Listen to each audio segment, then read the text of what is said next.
Jadi kalau kita ketahuan melakukan itu, hampir nggak mungkin lah, susah sekali untuk itu Iya. terjadi. Kecuali yang terjadi misalnya di satu,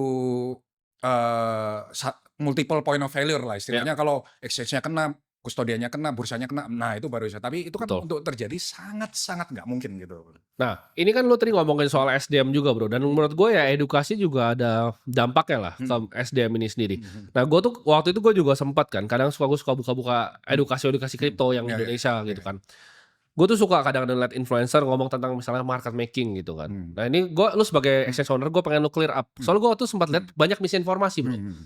Market maker tuh seolah kayak orang gue juga dulu gue pernah jadi market maker. Nah, sama. Jadi, gue tahu ini very well gitu. Jadi kalau orang tuh ada yang bilang, "Oh, market maker tuh dia nyari candle orang di stop hunt." Kayak, Mhm. kan Kalau banyak nih iya, influencer nih, kayak heeh. mereka sebenarnya nggak paham apa yang mereka omongin gitu. Kalau bisa gitu, gua udah Orang besok udah naik Pagani mungkin bos ya.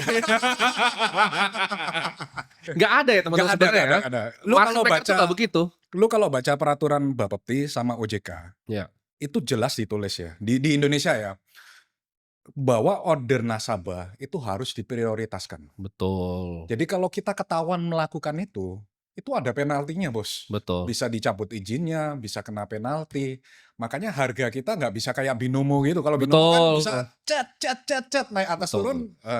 Kalau gua bisa gitu, mungkin besok ya koleksi mobil gua udah Pagani, Koenigsegg, udah nggak Ferrari Lambo lagi. Nah, jadi mekanisme market making itu apa? Biar ini retail-retail ini jelas, Bro, karena banyak banget misinformasi dari influencer yang menurut gua aneh gitu. Market making ini contohnya ya, gampangnya gini, sekarang harga Bitcoin ambil kata 1,5 M. Ya, Tapi buyer lain, yang ada di order book, dia nggak mau nih beli di harga pasar, dia betul, maunya harga lebih murah, 1,450.